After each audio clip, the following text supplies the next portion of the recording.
మహాశివుడికి కుమారస్వామి వినాయకుడు మాత్రమే కాదు, లోకానికి అంతగా తెలియని ఒక అందమైన కుమార్తె కూడా ఉందని మీకు తెలుసా? పార్వతీదేవి తన ఒంటరితనాన్ని పోగొట్టుకోవడానికి కల్పవృక్షం చెంతకు వెళ్లి ఒక ఆడబిడ్డను కోరుకోగా ఆ వృక్షం ప్రసాదించిన అపురూప వరమే అశోక సుందరి. తన తల్లి శోకాన్ని దూరం చేసినందుకే ఆమెకు ఆ పేరు వచ్చింది.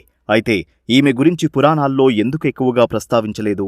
ఆమె పుట్టిన వెంటనే ఒక భయంకరమైన శాపానికి గురైంది. అశోక సుందరి అందానికి ముగ్ధుడైన హుండు అనే రాక్షసుడు ఆమెను బలవంతంగా అపహరించాలని ప్రయత్నించాడు. కాని ఆమె లొంగలేదు.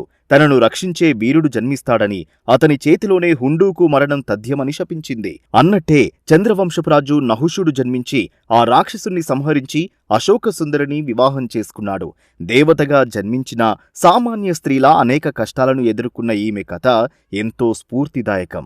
ఇలాంటి మరెన్నో అద్భుతమైన పౌరాణిక రహస్యాలు మరియు మన సంస్కృతి విశేషాల కోసం ఇప్పుడే మన ఛానల్ని లైక్ చేసి సబ్స్క్రైబ్ చేసుకోండి.